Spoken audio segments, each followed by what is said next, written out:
is so risky to try to make a living with art. But Jordy was compelled to create. Jordy was always chill. I've never seen her upset, but towards the end, you could see the darker stuff come out. When she didn't show up, her mother knew something was wrong. It was enough to drive her to file a missing persons report. I actually located a steak knife in the bushes. I just remember thinking, holy crap. We want to talk to you about it, get your side of everything. We were just horrified something like this could happen to somebody like Jordy. Once I made the connection with the glasses being hers, I started thinking that there's a lot more to this than just a missing person. Your fear is you're not going to find her alive.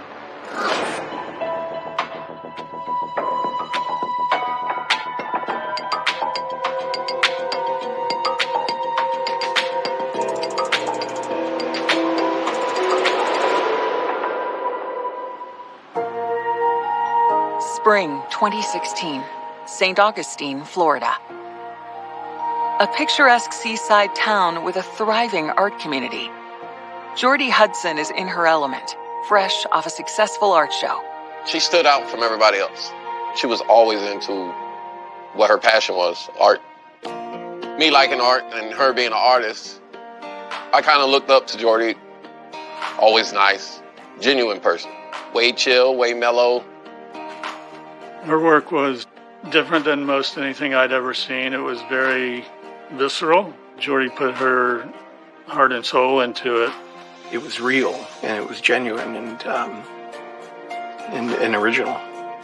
Jordy came from a family of artists, and from an early age had a strong persona. She was just one of those people that just was very confrontational. It was evident in her personality. It was evident in her art. She was tattooed. She was real punk looking.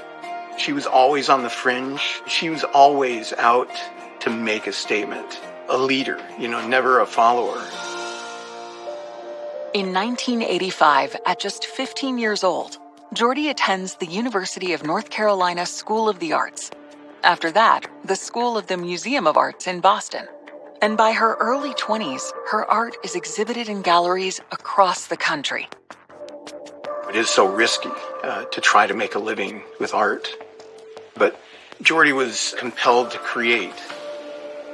But Jordy's success is not without its struggles. Jordy had meningitis, and possibly as far back as her college days. She had issues of lightheadedness. She had some serious muscular problems to the point where she literally could not walk or talk. Jordy was sick for a long time. I knew that she was on some type of medication. In 2012, when Jordy is 42, she moves from Milledgeville, Georgia, to an apartment in St. Augustine, Florida, to be closer to her mother, Judy. Jordy's mother was a big support for her. Her mother was her caretaker, driving her around and handling her medications, which were numerous. St. Augustine turns out to be the perfect place for Jordy to continue working on her art. It literally is an artist's hangout. It has quite a vibe to it. St. Augustine's always been a pretty artsy town. Way back when, there was a kind of a big hippie scene. In late summer 2012, Jordy's success hits a setback after her health takes a near fatal turn. She could not speak that clearly. She talked about having had dizzy spells. She was having to use a cane at some point, so she was having a very difficult time with this meningitis. Her illness brought out some rawness, some real heart, real emotion in her artwork. She put her illness into her work. You could see the darker stuff come out, and it stuck out. And I believe that's because of her illness. Jordy only mentioned her illness 1 or 2 times throughout the time I knew her. She wouldn't let that hold her down. I just think that her having this fatal disease couldn't help but influence her. I own a gallery called Space 8 here in St. Augustine, and I gave Jordy her show in 2012. That whole exhibition was under the context of her dying soon, like very soon. In advance of the show, we always get media coverage, and at the time, there's a publication called Folio magazine.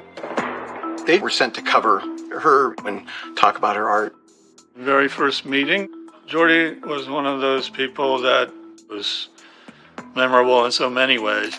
I photographed Jordy at her studio. She was in bad shape. They're not pleasant, happy photos. She was in a difficult time of her life, so we tried to reflect that. This cover shot, I didn't direct her. She was so good in front of the camera, and she would just bare her soul to me. She was a dream subject, somebody that wears their feelings on their sleeve out for all to see. She had a teardrop tattoo under one eye. That was the only tear that could come out of that eye because she had no more tear duct. Just sad. It's so striking that it was hard to take a photo that didn't mean something when you take a photo of Jordy. She was a very genuine and heartfelt person. When I was leaving, she said she wanted to give me a gift. She insisted that I take this medallion and do treasure it still. This issue of Folio Weekly is released in November 2012. Jordy's friends and family believe this will be her final art show. Because we got so much press and because the story was so unique and compelling, it drew a big crowd.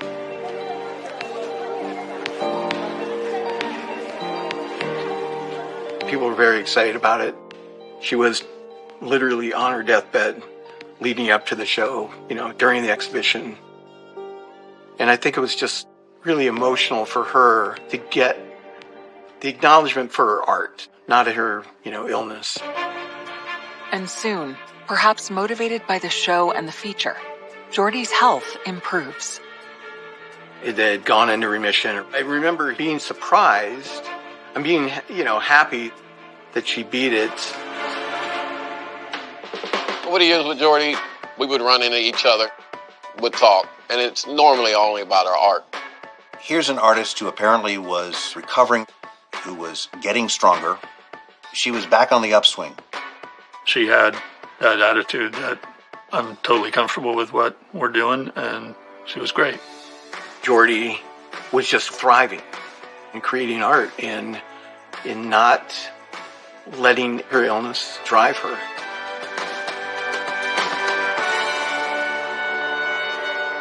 On Monday, April 11th, 2016, Jordy doesn't show up for her weekly visit with her mother, Judy.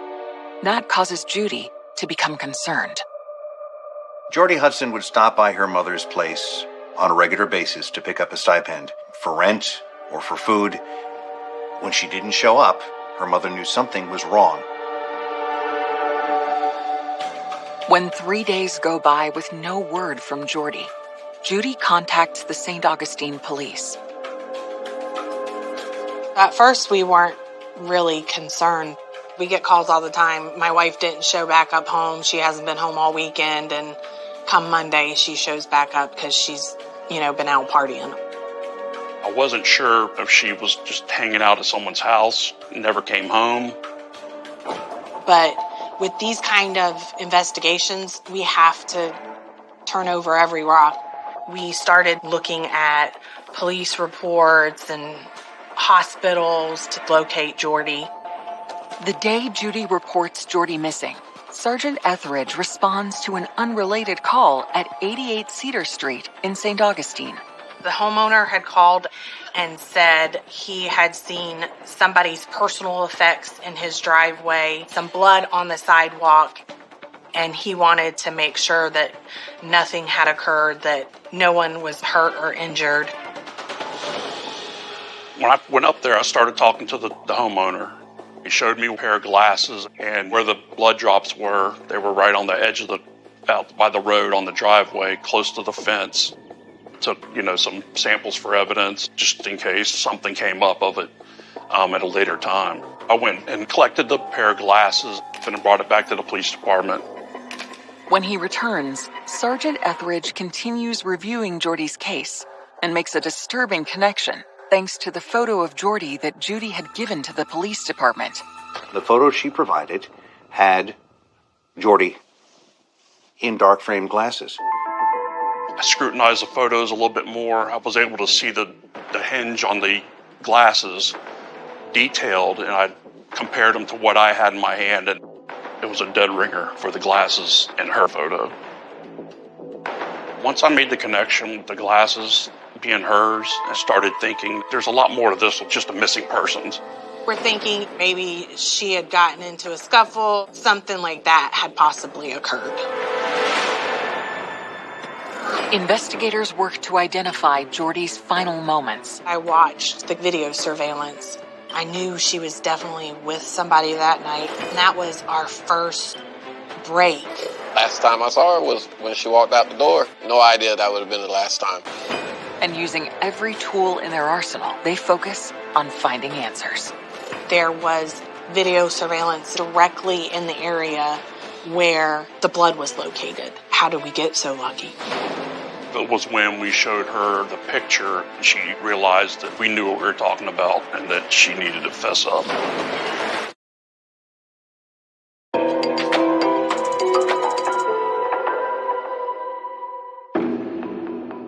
The day Jordy Hudson is reported missing, detectives have discovered her glasses in the yard of a home in St. Augustine, Florida.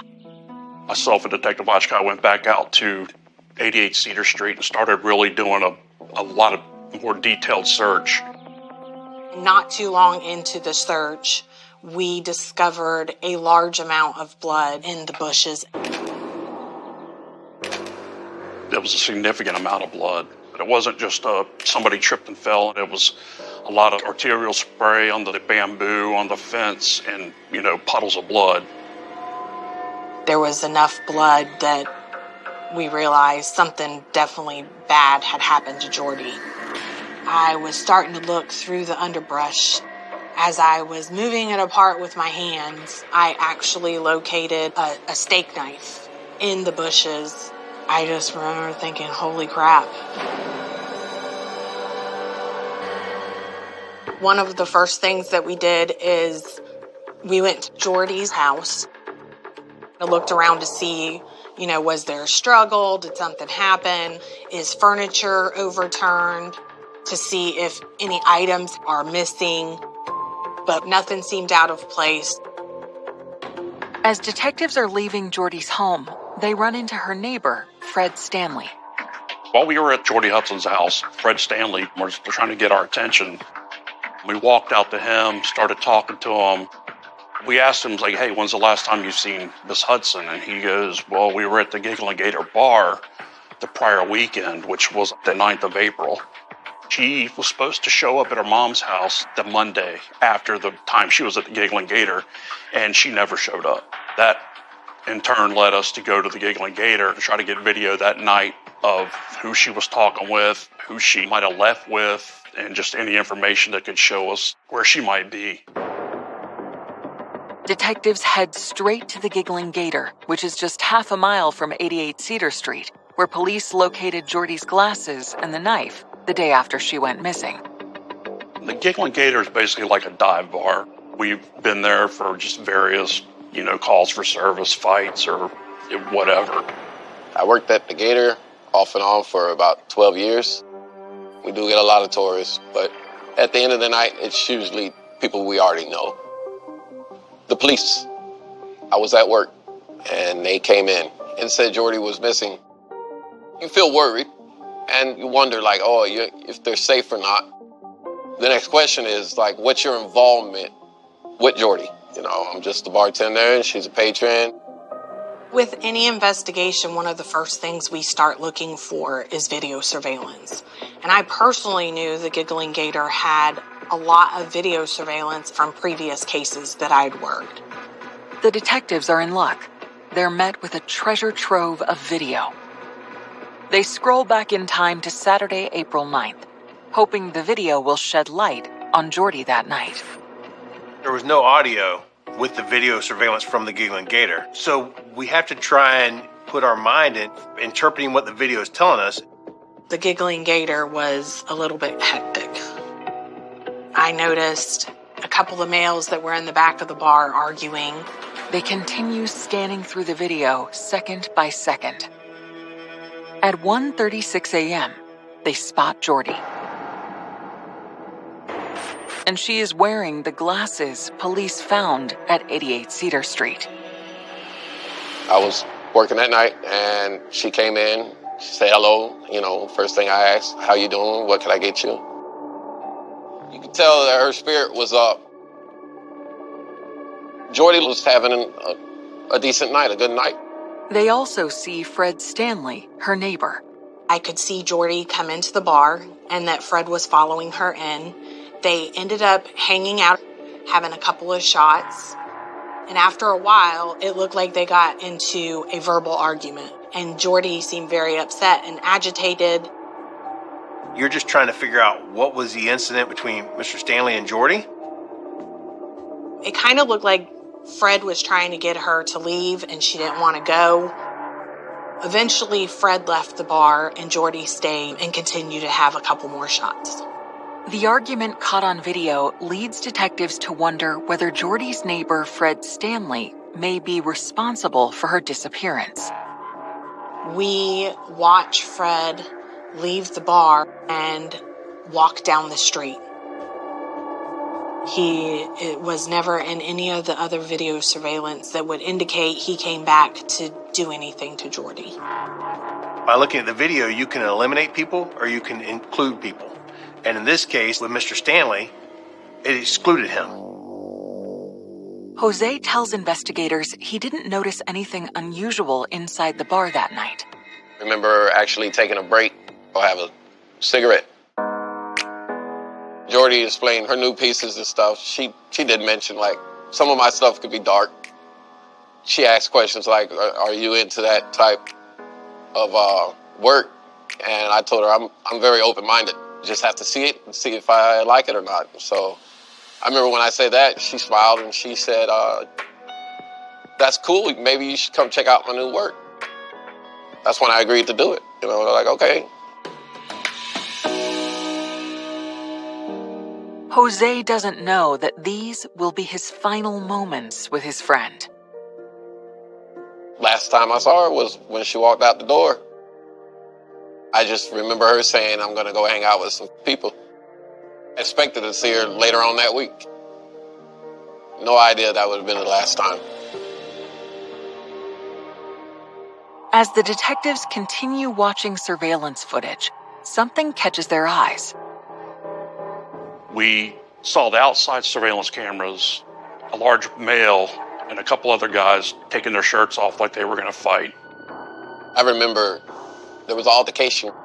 There was an incident with two guys outside that I had to take care of. The bigger guy, I remember grabbing him and, you know, giving him a bear hug and trying to pull him back. He was a little bit bigger than me, intimidating. You know, the tattoos, the size of them. It was the first time and last time I saw that guy.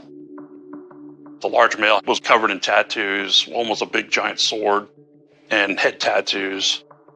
After that fight kind of dispersed is when you see Jordy walk outside and begin conversing with this large white male with the tattoos. They didn't seem like they were having issues, Jordy and the male. We noticed two of the males walk off with her. The glasses were on her face when she left the bar at 3 o'clock in the morning. And then as of Monday morning, those glasses were in the driveway next to blood. Whoever the men seen walking off with Jordy are, they are now suspects in her disappearance. I knew she was definitely with somebody that night, that something had happened, and that was our first break. Your fear is you're not going to find her alive.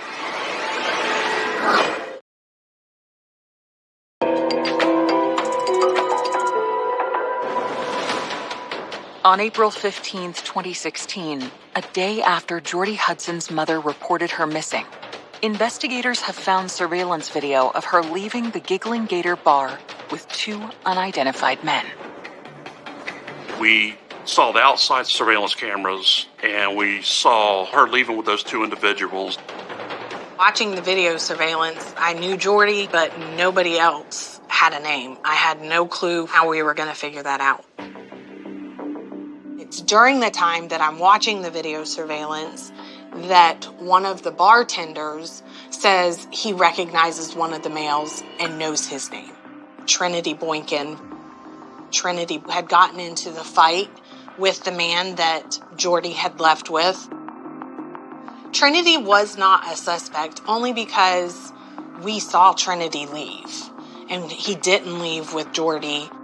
So when the bartender told me that he knew Trinity Boykin from the video surveillance, that was my first clue that, okay, maybe he can have some other names for the other subjects. My goal at that point was to get him in to talk to him. When I ran Trinity through our police database, I had his information, his telephone number. Detective Ochkai contacts Trinity and asks him to come in the following day for an interview. So when Trinity comes in for the interview, we told him, you're possibly a witness and we just want to know the information that you know. He tells me that he had a history with Harry, which was the guy's name that he gave us. Trinity does not know Harry's last name. He tells me that they ended up arguing over an ex of Harry's that Trinity was now friends with. Trinity didn't like the way that Harry had treated her, and so it came to blows outside. But he says, I left and I haven't seen Harry since. So at that point, we just start figuring out a way we can find Harry. This is somebody that we needed to track down and talk to. As they work on identifying Harry, investigators are also trying to learn more about Jordy's movements on the night she disappeared. At this point, we decide to look to see if we could find more video surveillance of Jordy after she left the Giggling Gator. We weren't sure where they went, but we had some idea because the investigators had found blood on the scene on Cedar Street. We hit every road and house in that neighborhood looking for video to see if we can see them. There's a lot of bed and breakfasts back there because there's some historic homes. If you had a B&B, you certainly would have had some security.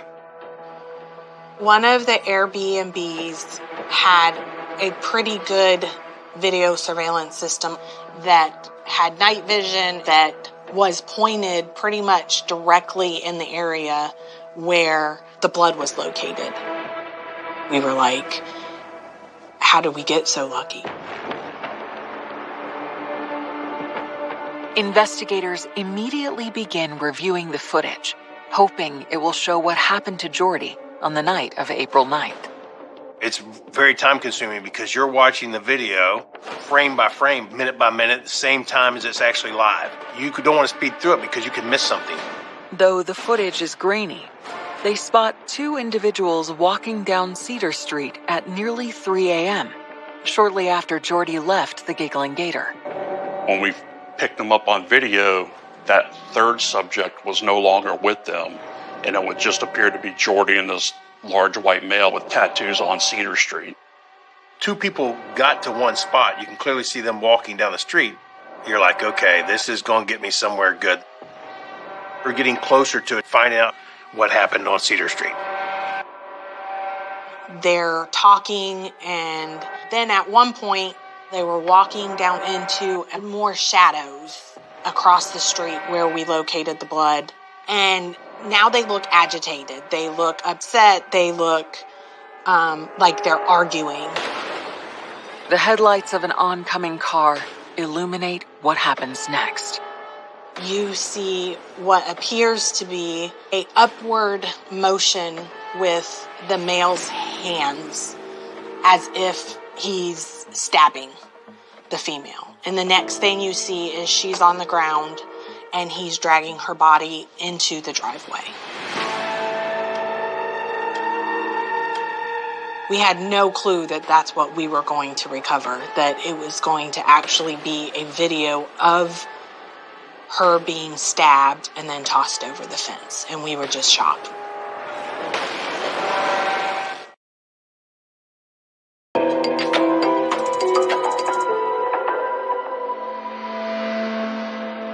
Detectives in St. Augustine, Florida have uncovered home security video that captures Jordy Hudson's horrific final moments. I watched that video, and you can see him pick her up and throw her on the ground several times. And then finally, at one point, he picks her up and throws her over a little white picket fence and just walks away like nothing had happened. The difficult part was there's no ifs, ands, or buts in my mind. I was watching Jordy get murdered.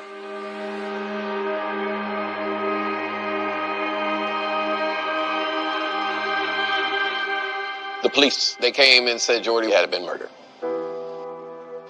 That'll hit you hard. You'll stand back and look at it. I can't imagine it. It's shocking.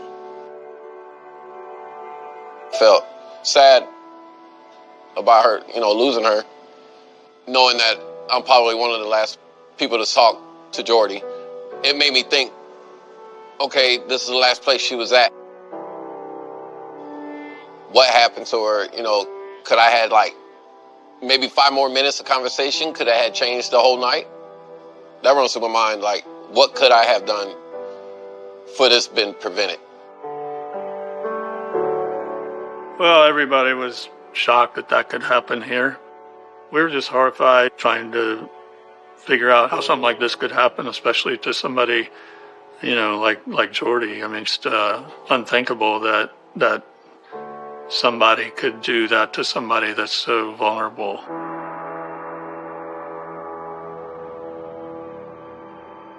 Now I need to do everything in my power to find where she is so I can at least give her mom that closure that she needs to be able to bury her daughter. Despite the poor quality of the video, police are able to determine the man who killed Jordy is the same tattooed man who was seen leaving the bar with her. He had a very distinct tattoo of a cross, and you can barely see it because, again, the quality of the video is not good, but it was good enough that you could see that tattoo on Cedar Street, and it matched the tattoo that he had from the Giggling Gator. Detectives have only been able to identify the suspect as Harry and have no way to track him down. They turn back to the surveillance to see if they've missed anything. At about 6:30 in the morning, we see a car pull up directly in front of 88 Cedar Street, and the back door opens up. 2 people exit the vehicle. Detectives recognize the first as Harry, but they can't identify the woman who is with him. We could tell that the female that was with him was very short. She did not appear to be taller than the car. You can tell that she's acting as the lookout. You could see Harry lift up what we believe was Jordy over the fence and put her in the back seat of the car. He gets back in the driver's seat. The female with him gets back in the passenger seat, and they drive off heading eastbound on Cedar Street.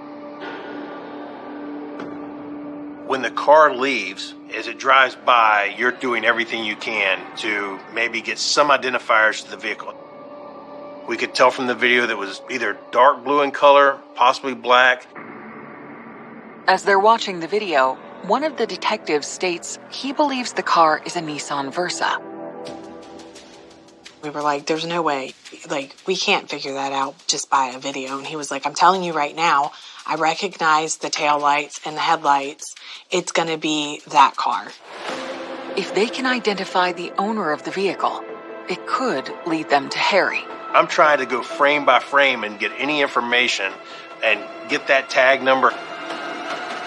We had a couple more tools in place that could enhance video, help us get that tag number. One of the guys that works there, he's great with video. He can do some stuff with video that's amazing. We aren't lucky enough. We were able to identify that tag number. At that point, they were able to identify the last name of somebody that owned a vehicle matching that description. We were able to pull up the license tag. The vehicle comes back to a woman named Judith Branson. A quick search reveals she has a son named Harry. Investigators now have their suspect's full name: Harry Branson. After we got the last name Branson, we were able to pull Harry's police record. And fortunately for us, when somebody goes to jail, they take pictures of all their tattoos. And the one tattoo that stood out with Harry's police record was a very big cross on the front of his chest and his skull tattoos on his head.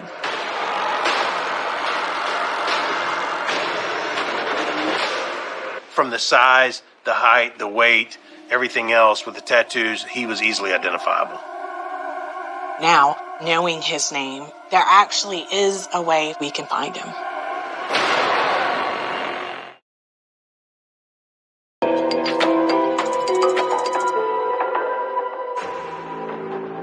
St. Augustine police identify Harry Branson as the suspect in the murder of Jordy Hudson. They can't find him, but they do get hold of his mother, Judith.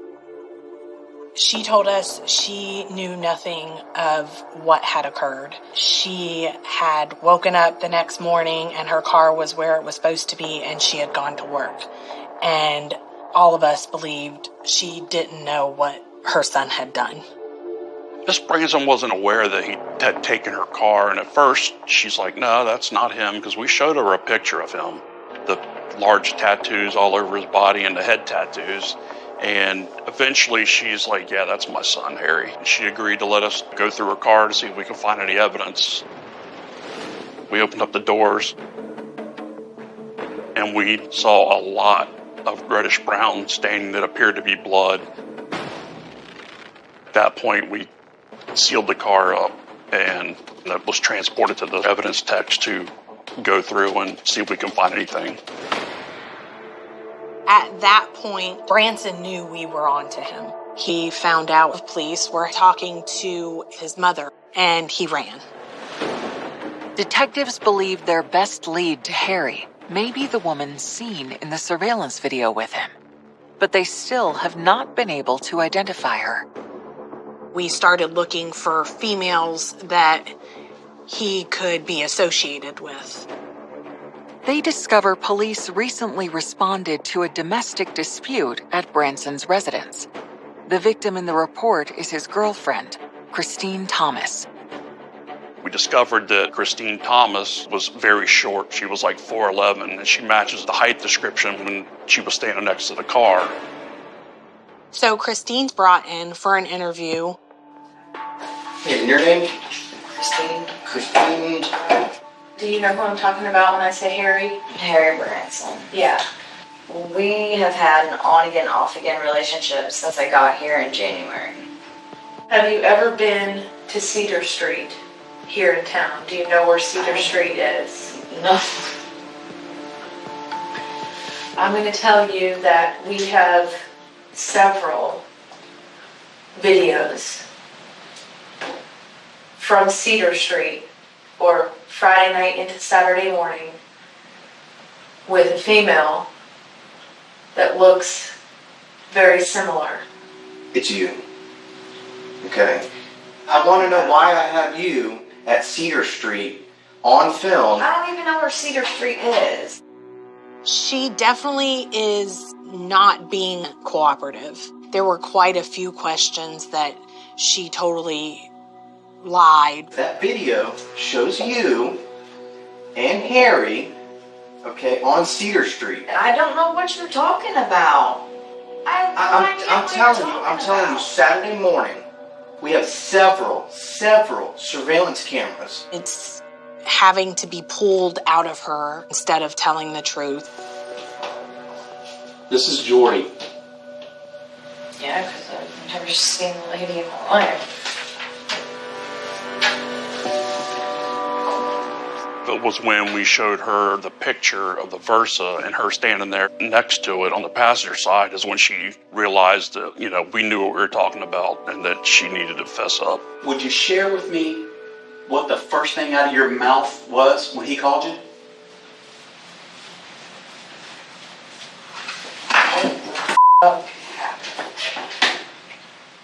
So you said to him, what the fuck happened? What did he tell you? Harry said, hey, we need to go check this girl I got into a fight with. She tried to rob me. So they drove down to Cedar Street where the incident occurred. All of a sudden, she pulled a knife on her. Well, Pulled a knife on Harry. Harry? Okay, okay. So he either went like that and pushed her or whatever, and I guess she flew over a fence. Branson put Jordy's body in the back seat of their car. They drove out to County Road 13, and he ended up burying her body. On April 19th, 10 days after Jordy Hudson's final moments were caught on video, detectives arrest Christine Thomas. That same day, they finally tracked down Harry Branson. Branson had been on the run. He was hiding maybe a half a mile away in a little creek behind some people's houses. Lucky for us, we were able to get the U.S. Marshals involved, and they were able to get him in custody. On the way back to the station, Branson says he wants to talk. What happened? I about got in a fight at the Giggling Gator, and the people I was with took cabs and left. As an investigator, one of the greatest things that we can do with a suspect is let them talk. So instead of interrupting him, we let him tell his whole story, because eventually the evidence is going to prove otherwise. It was the girl and some guy. They said they was going to give me a ride home. Okay. But we had to walk back through the neighborhood to go get the car. And next thing I know, we walk around the corner and both of them pull out knives on me. Started saying, empty your pockets. He stated that to protect himself, he ended up killing her. He was scared, he was frightened, he didn't mean to do it. The guy hauled ass. Okay. He just dipped out. After Branson was completely finished with the story, the decision was made that we would let him know we had video surveillance. Once I told him we had video surveillance of the whole crime, he put his head down, closed his eyes, and sat there for a little bit. And then after a couple of minutes of sitting there, he looked up and said, "Okay, I'll tell you the whole story."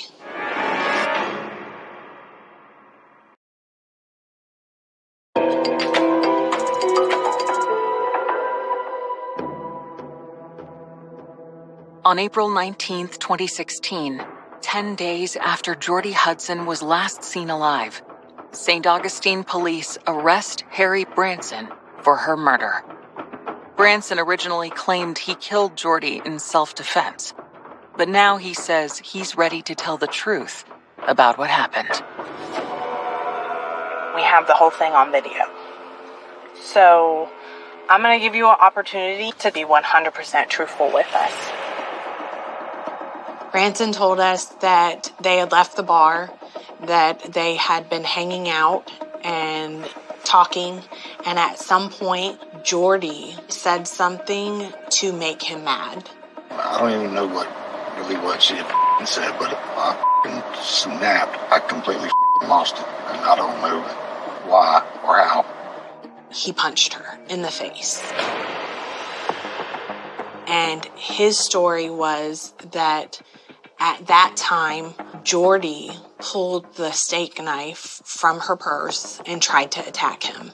She swung the knife at me, and I grabbed her hand and shoved it back at her, and it stabbed her in her throat. She was much smaller than him, so if he was trying to attack her, I don't know that is wrong of her to pull a knife. She may have pulled a knife, but you can't tell that from the video. After his interview and him eventually telling us what had occurred, he agreed that he would give us the location of the body so that we could put Jordy to final rest. Branson leads police to his property in a rural part of the county.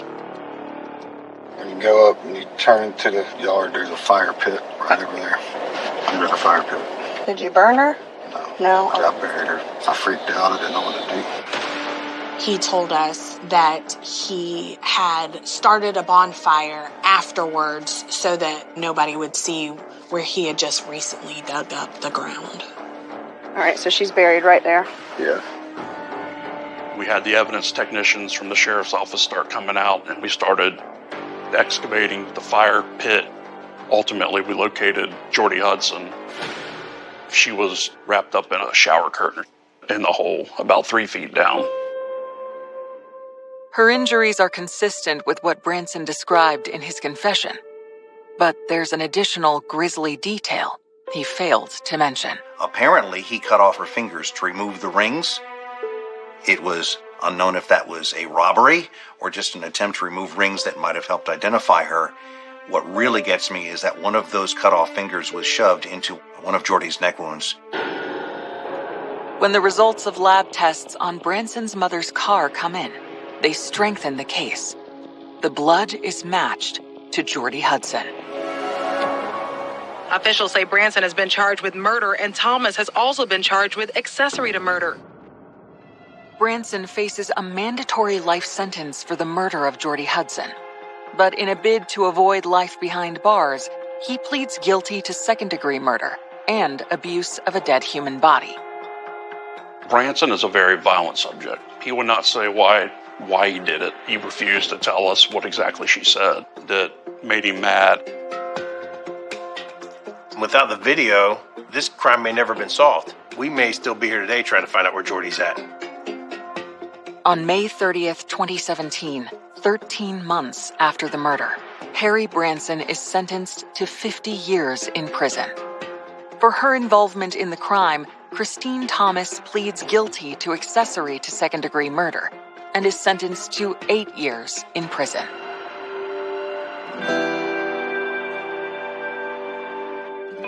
The way she passed, that's just, nobody deserves what happened to her. That's not normal. Makes you think like what you could have done, or what would, could you say something else? It weighs heavy on you. It's something I'll never forget. To create art seemed like such a natural part of her. She was just larger than life. I regret not acquiring a piece of Jordy's art. She was one of the true originals. I just never expected for her to die, because then it's like the creativity stops,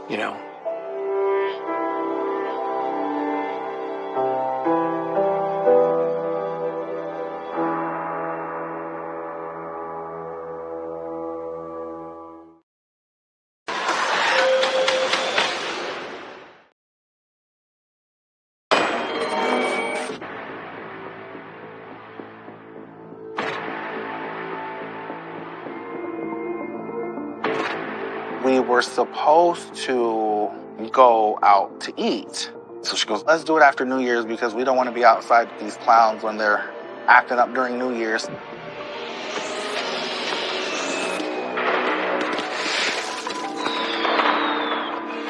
We can see this person go to Jamie's apartment and then is seen again exiting his sweatshirt was blood soaked.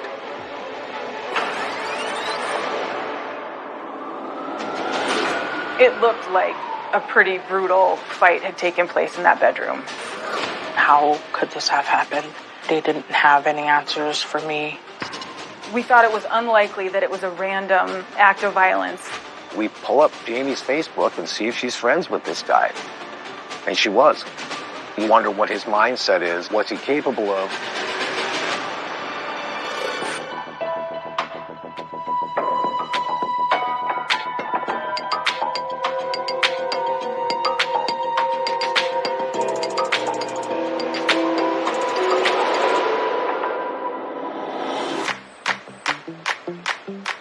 New Year's Eve, 2016. Sioux Falls, South Dakota. 28-year-old Jamie Wounded Arrow is looking forward to an exciting new year. She's got a new home and big plans. She had gotten her own apartment. She had gotten this job, and she loved it. She was proud of the fact that she did all of this stuff on her own. It kind of gave her that confidence, like, I can do this. Now I wonder how much more I can do.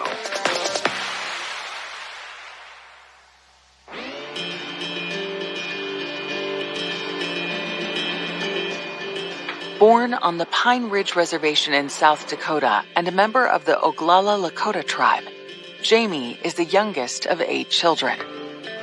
When Jamie was born, there was a lot of us in the family always trying to hold Jamie, always trying to be with Jamie.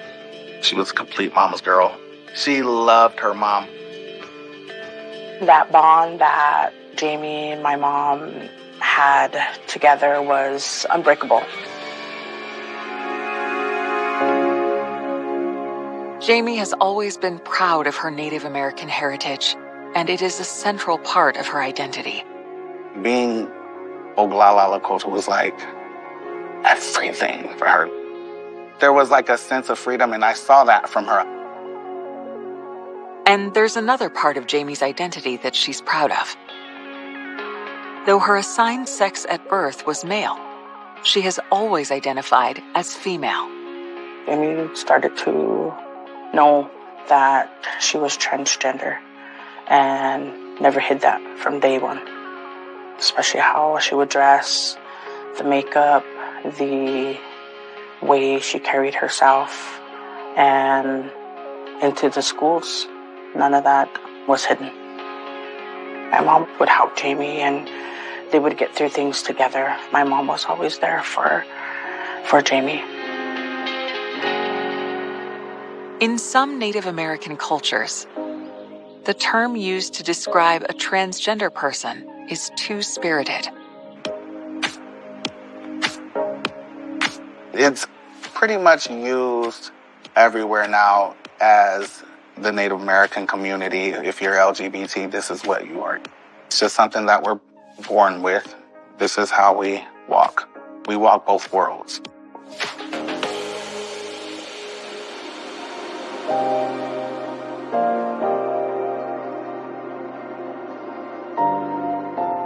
While Jamie was accepted by her own family, others on the reservation weren't as open-minded.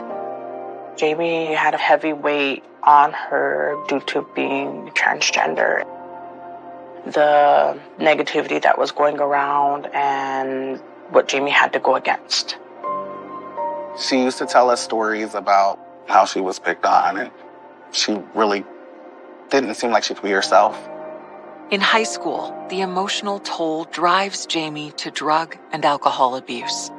There were some struggles that Jamie had, and those are the things that I think Jamie used as a coping mechanism for that. But as time went on, Jamie started to find herself in a positive way.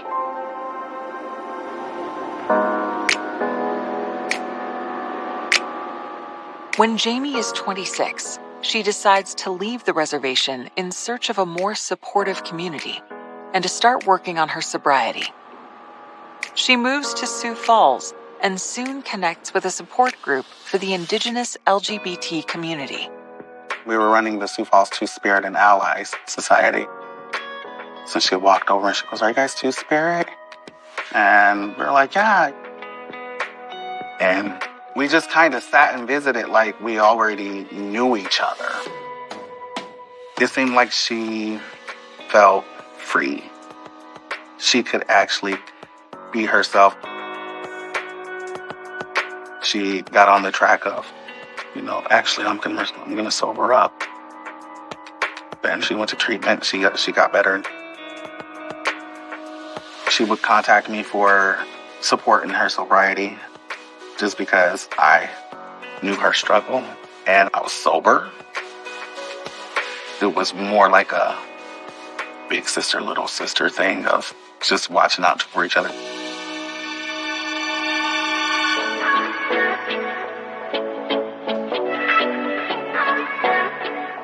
Now in 2016, Jamie has hit the 2-year mark of sobriety and feels she is finally in control of her future. She lands her dream job as a telemarketer, where she gets to connect with people from all walks of life. She had gotten this job that it was 5-star call center here. She loved it.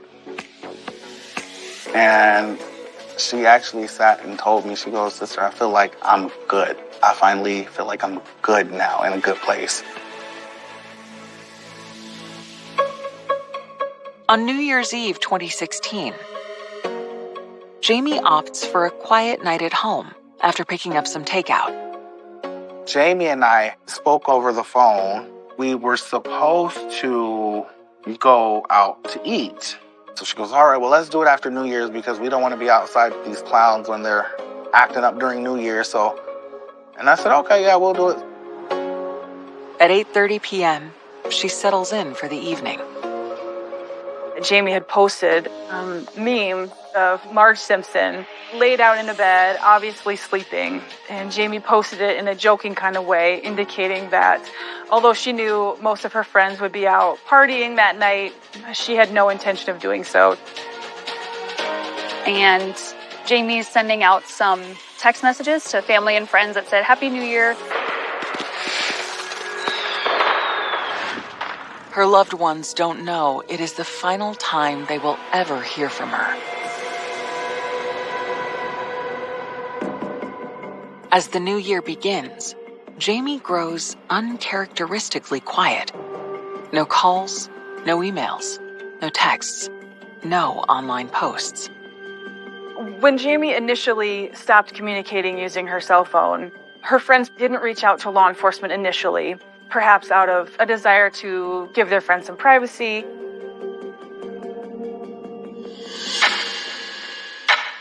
On January 6th, Sioux Falls police respond to a call for a wellness check at an apartment near the city center. The apartment manager called law enforcement after she had received some type of complaint from a tenant. I was at home in bed, got a call. A young lady was walking down the hallway and she could smell something. When patrol officers arrive, they knock on the door of the apartment that seems to be the source of the odor. The landlord provides them with the tenant's name, Jamie Wounded Arrow. There's no answer, so they force their way in.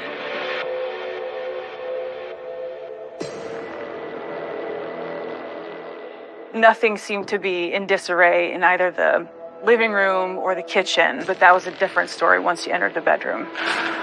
You immediately noticed blood all over the walls, on the ceilings. There were smear marks.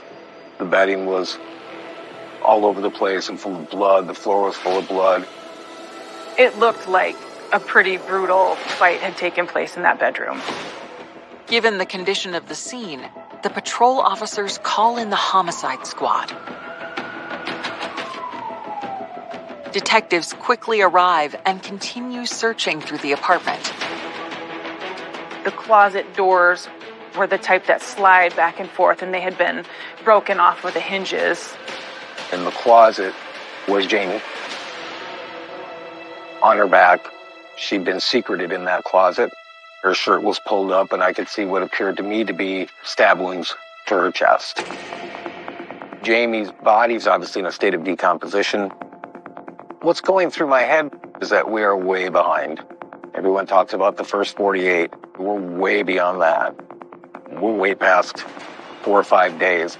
We have homicides that are pretty much cut and dry, but it was apparent to me that this would be a whodunit. Investigators follow a dark trail of clues left by a killer. The knife was found in the bedroom. There was blood on it. Our coroner had no problem saying that he believed that that was the murder weapon. When you're looking at video and you see someone enter and when he exits, he's blood-soaked, you start to key in on that. And find themselves in a race against the clock.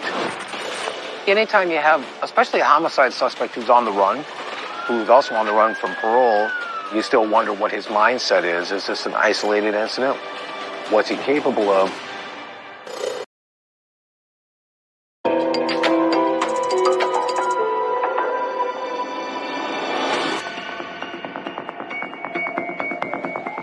Sioux Falls police have discovered the body of Jamie Wounded Arrow, stabbed to death in a closet in her apartment. They believe she has been dead for several days. The body is speaking to you, and it's saying a lot. I had some questions in regards to how Jamie's shirt was when she was stabbed. We pulled her shirt back down, and we could match the stab wounds on her chest to the rips in the fabric. So that helps to tell the story that her shirt was down when she was attacked. I believe he just attempted to secret her in the closet. When he pulls her by the shirt to get her in the closet, the shirt comes up around her neck. As they wait for the coroner to arrive, detectives turn to the rest of Jamie's apartment, searching for any clues. So in this crime scene, you're looking for things that are there and, more importantly, things that aren't there. Her phone isn't there. There's no purse there. It's apparent that somebody has left with these things. Although these items are missing, detectives don't see any signs of a break-in.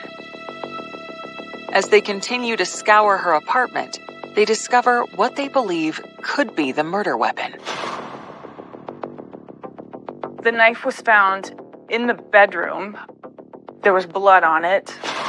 Jamie's body sustained 7 stab wounds, all of which were consistent with a 3.5 to 4 inch blade of a kitchen knife.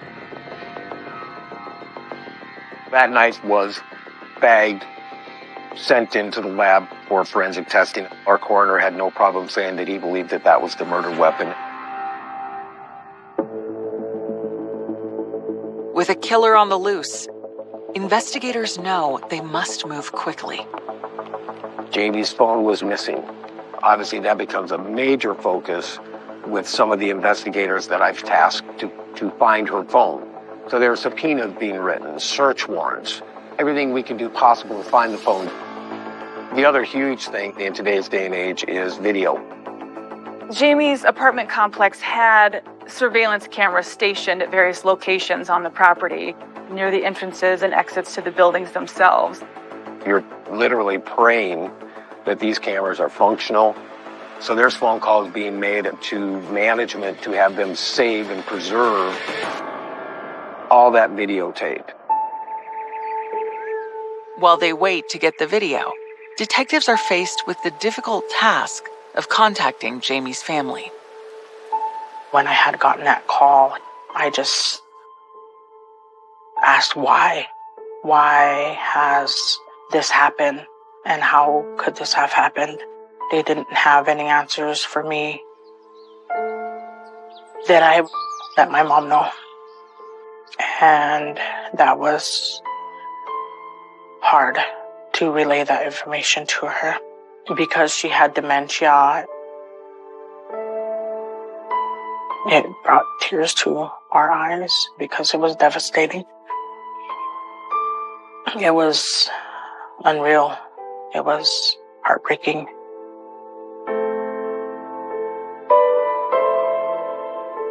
When I got the news, it was a big shock, a huge shock for us. How did this happen?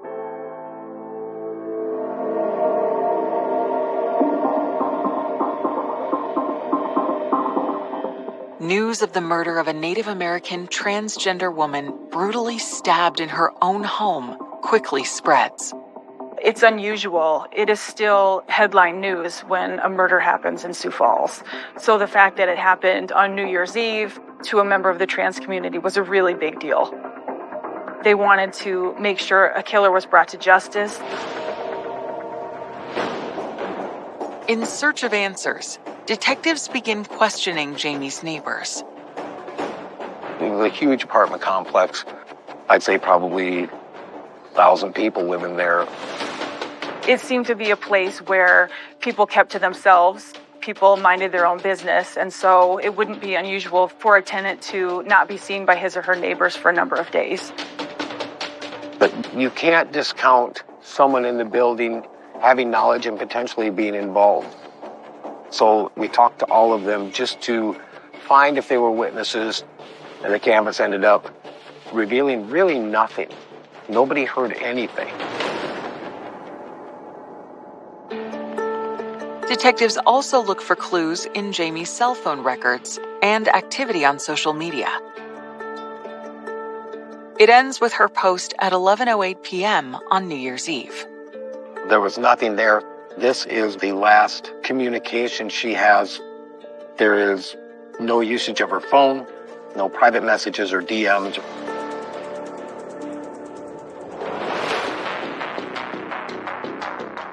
Meanwhile, investigators get the answer they are hoping for regarding the apartment complex's security cameras. They were working, and the video is available. Detectives immediately retrieve the video, and they start to pick it apart. It's a situation where you're waiting with bated breath to see, is our perpetrator going to show himself to us?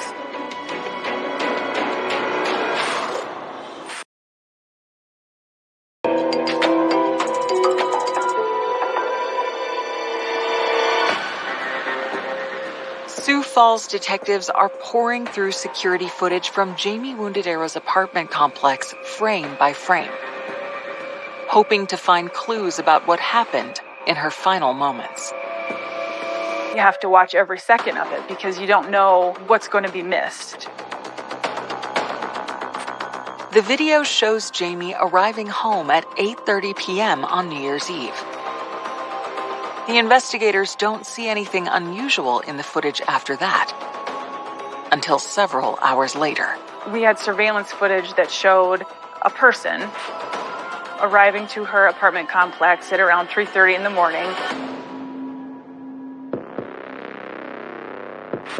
About 2 minutes after that, you see him walk back and out the apartment complex.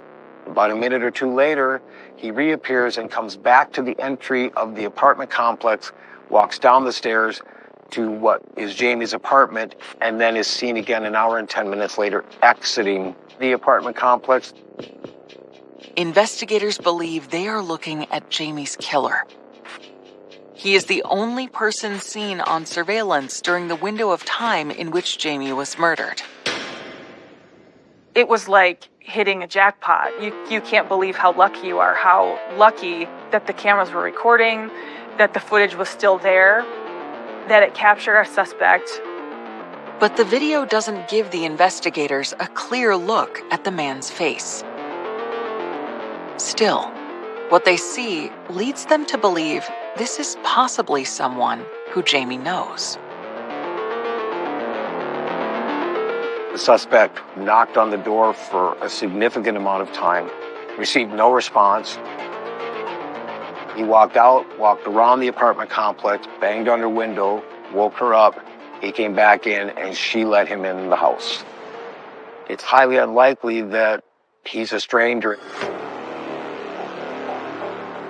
When he arrived to Jamie's apartment, he was wearing basketball shorts, sneakers, and a sweatshirt. His appearance changed when he came out of Jamie's apartment sometime after 4:40 in the morning.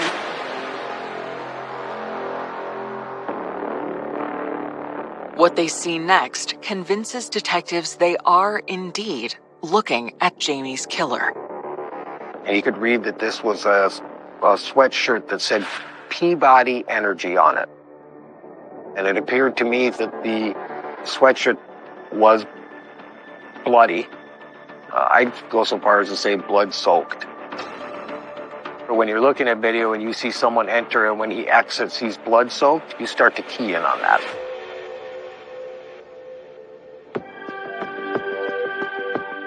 Then we see him walk over to a hill with kind of a grove of trees, and he starts throwing things into this little ravine, and then he disappears from view. Officers rush to the ravine behind the apartment complex and begin searching the area. We found Jamie's clutch purse with Jamie's ID and social security card in it, and a debit card.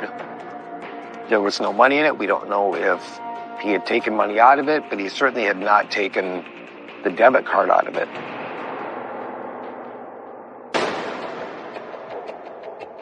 As they investigate, detectives also ponder potential motives for the vicious attack. In my mind, there was some motive besides robbery. We thought it was unlikely that it was a random act of violence, given that we had seen the perpetrator's behavior on the surveillance footage, and he appeared to know his victim. Investigators wondered whether Jamie's status as a trans female was a motive here. It certainly could have been, so we had to look at it as if it was potentially a hate crime. I remember on the news they kept saying, she's now the second or third transgender woman in the United States to be killed on New Year's. It was a shock.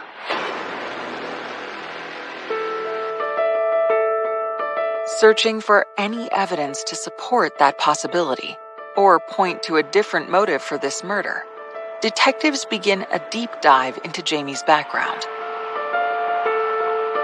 They quickly uncover some troubling information about her past. She battled addiction. She had had some run-ins with the criminal justice system. So she had a lot of struggles. She was battling through them and doing the best that she could.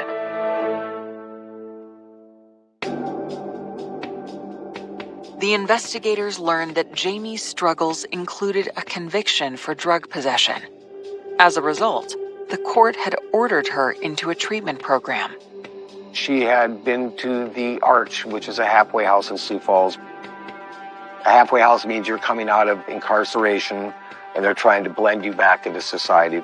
There's AA meetings. There's any number of things that are geared to get a person who's in that system back out into society. But I knew from our investigation that while she was at the Arch, she came into contact with many felons. We know that sometimes people who are in treatment use the connections they make at those facilities for good, as we believe Jamie did. We also know people often use those connections for bad. There were a number of red flags raised.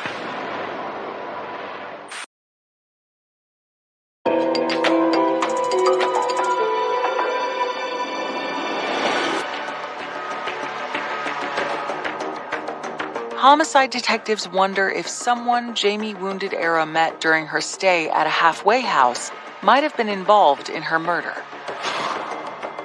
Looking for any connection, they examined the data from Jamie's missing cell phone, and they find something unexpected. We learned that 2 calls had been placed after the time the likely perpetrator had left Jamie's apartment. She had already been killed. So we knew it wasn't her using the phone. It had to be the killer. Law enforcement was able to determine that the first call was in this dial.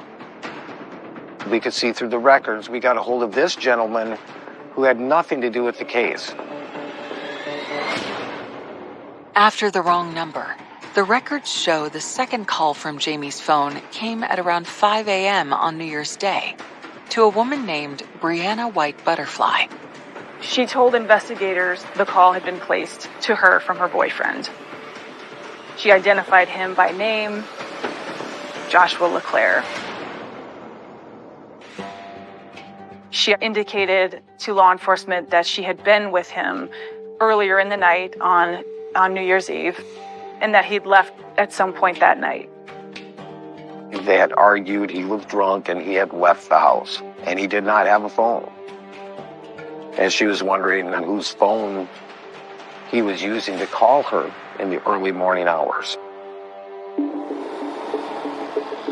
We learned Joshua LeClaire is a Native American man who was raised on the Pine Ridge Reservation and in Rapid City, South Dakota.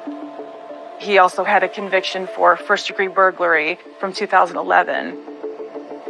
He was sent to prison for that. He was released on parole in 2016, but absconded, meaning he disappeared, ceased communications with his parole officer, and had a warrant out for his arrest at the time Jamie died. Joshua LeClaire is now the prime suspect in Jamie's murder. And as detectives dig further into his past, they find a clear connection between him and Jamie. Joshua and Jamie knew each other. We know they had contact together at the Arch in Sioux Falls when both of them were going through treatment. There's obviously a connection there. So we pull up Jamie's Facebook and see if she's friends with this guy. And she was.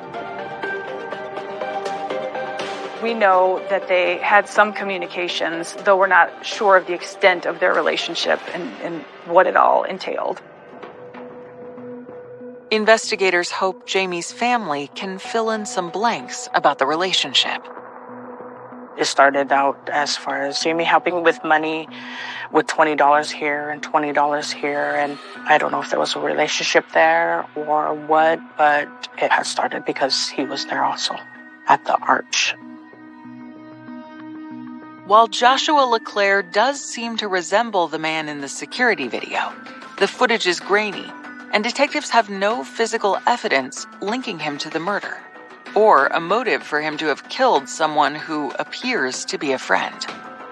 There was no evidence to show that Josh held any ill will towards her. None of this makes sense.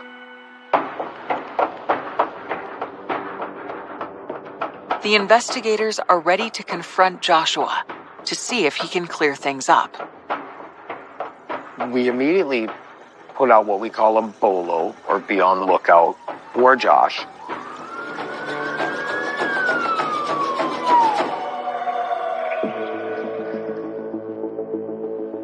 As they search for him, detectives also track down his friends and press them for leads on his whereabouts. Law enforcement started with Joshua's immediate circle, his girlfriend, friends who knew him, perhaps friends who had spent time with him in the days leading up to Jamie's murder. That led them to one of Joshua's friends who had spent time with him on New Year's Eve. The friend, Roscoe Poorbear, has an unexpected and stunning story to tell. Roscoe Poorbear told law enforcement he had in fact been with Joshua on the early morning hours of New Year's Day. Roscoe noticed that Joshua was wearing a bloody sweatshirt and saw Joshua throw the sweatshirt into a dumpster at a construction site.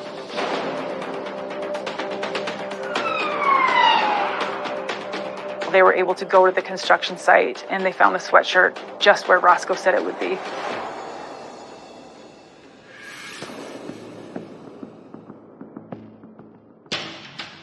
The bloody sweatshirt appears to be the same one worn by the man in the surveillance video from Jamie's apartment complex. To be able to see the logo of that sweatshirt on the camera, to find that sweatshirt in a dumpster when a witness had said, this is where Joshua LeClaire threw this sweatshirt. That was a very important part of the case, to see that.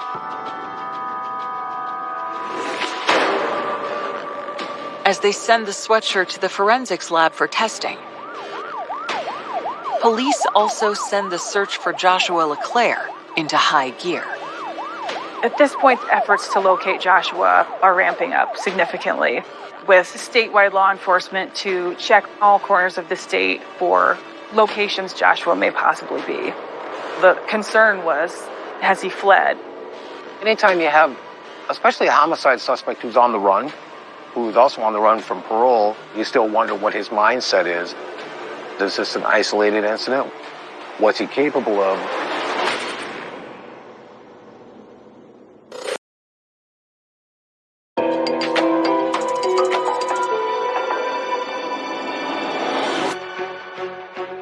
A search is underway in South Dakota for Joshua LeClaire, the prime suspect in the murder of Jamie Wounded Arrow. He's been on the run for 2 days, and investigators have no leads to where he could be hiding. Until Sioux Falls police respond to a routine call for help.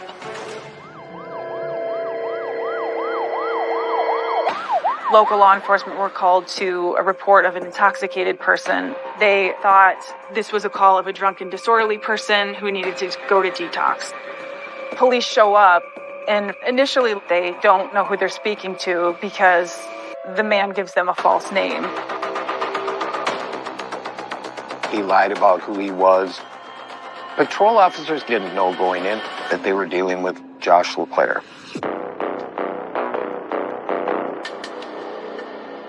But once the officers arrest him for creating a public disturbance, they discover his true identity. Homicide detectives rush to the station to interrogate him about Jamie's murder.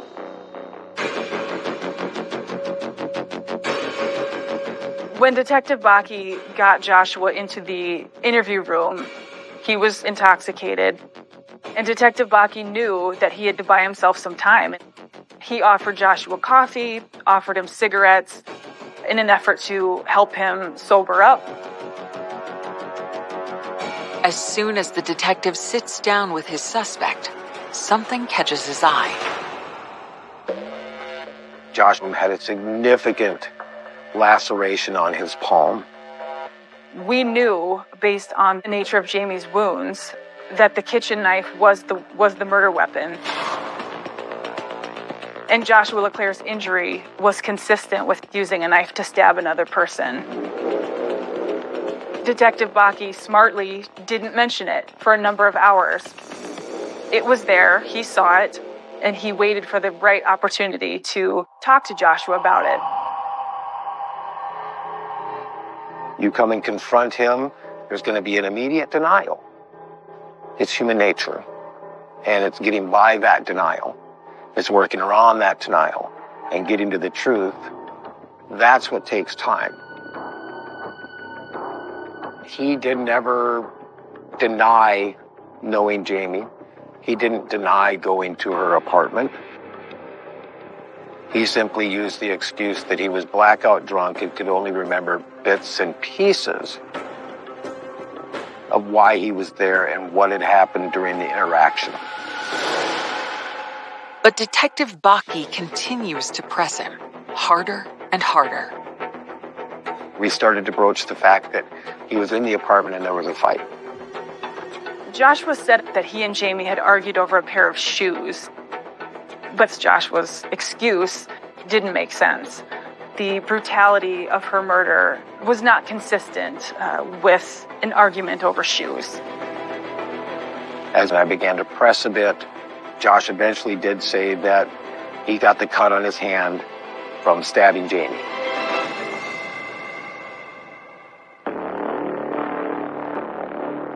This was a confession. This meant, on top of all of the other evidence we had to that point, we had an admission: he is the killer. The evidence in this case, it was stacked. We had surveillance footage showing Joshua LeClaire had been to Jamie's apartment. We saw him on video throwing items of Jamie's into the ravine. We knew he had an injury to his hand, which could only have been caused by stabbing someone repeatedly and the knife sliding up his palm. We knew from Roscoe Poorbear that Joshua had the same sweatshirt we saw him wearing at Jamie's apartment, only when Roscoe saw it, it was bloody. And when the lab results come in, they show the blood on the sweatshirt matches both Joshua LeClaire and Jamie Wounded Arrow. All of that, along with Joshua's confession, left no doubt in anyone's mind that he was the killer. We don't know if Joshua panicked after he killed Jamie. He did some things which seem counterintuitive. He left the knife, he took her IDs, but left his blood. To a casual observer, someone who watches crime show TVs, they would question, why would the suspect do that? Well, the biggest factor, in my opinion, is that this person's never killed before. It doesn't make sense because it can't make sense. What we do know is that he did enough in his mind to try to avoid getting caught.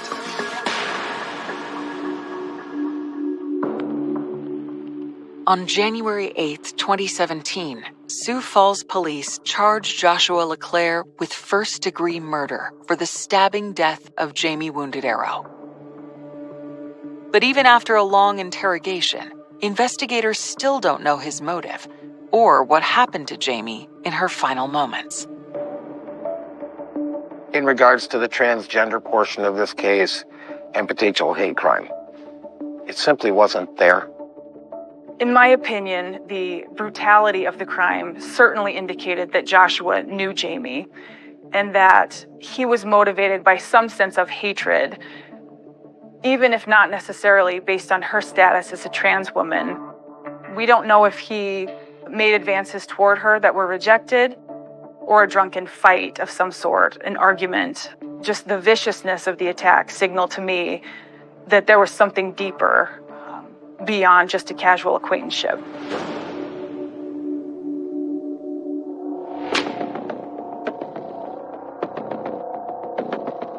Faced with the overwhelming evidence against him, Joshua LeClaire pleads guilty. But before the court can hold a sentencing hearing, the confessed killer drops a bombshell. At his pre-sentencing interview, Joshua LeClaire gave information that changed everything.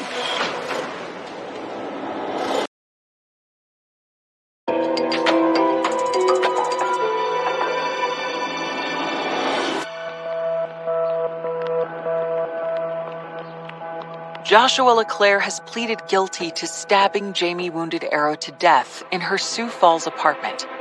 He's never said why he did it, but before he can be sentenced, he makes a stunning claim. He told the investigator that there had been a sexual advance made towards him and Jamie had grabbed a knife and he had defended himself. At first, he said there was an argument over shoes. It wasn't until his sentencing was looming that he said Jamie had made a sexual advance toward him, that he felt threatened by it, and he stabbed her in self-defense. It was offensive, frankly, to have Joshua try to shame Jamie in this way.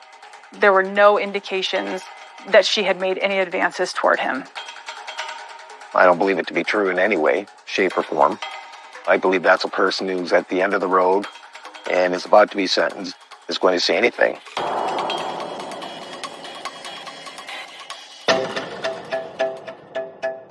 The only person here who had defensive wounds to her hands and her forearms was Jamie, whereas Joshua had none of that.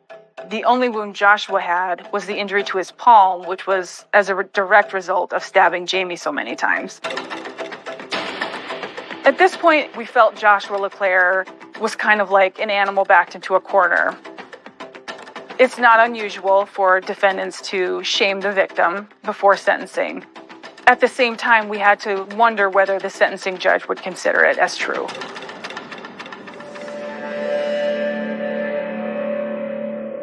The answer comes on June 26, 2018, when Joshua LeClaire appears in court for his sentencing hearing.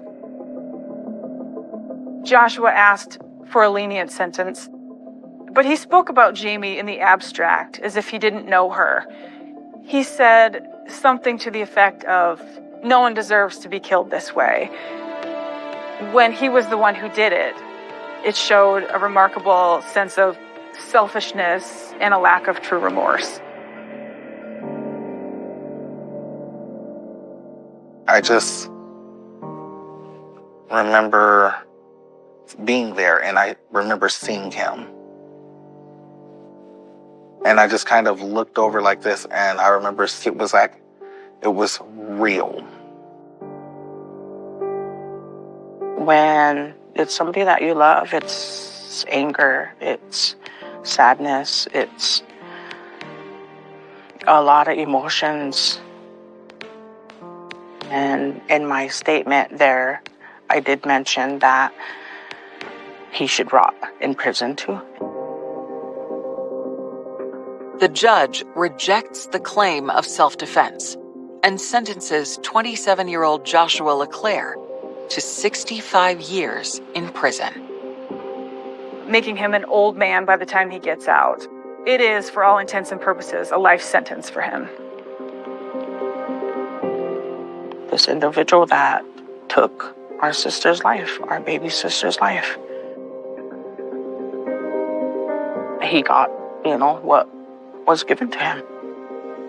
So that was a tough thing to do, to be sitting in front of that male who did that. I think I cried for, I felt like forever. For Jamie's loved ones, the outcome is bittersweet. They were overjoyed that justice had been done, in spite of what had been done to Jamie. But there was a sense of dissatisfaction in that Joshua never really told the whole story. And we'll probably never know the real reason he was there and what happened between them.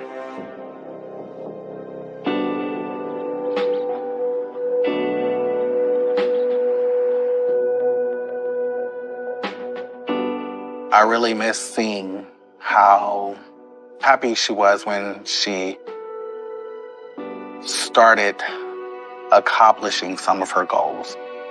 Sense of happiness. Yes, I did it.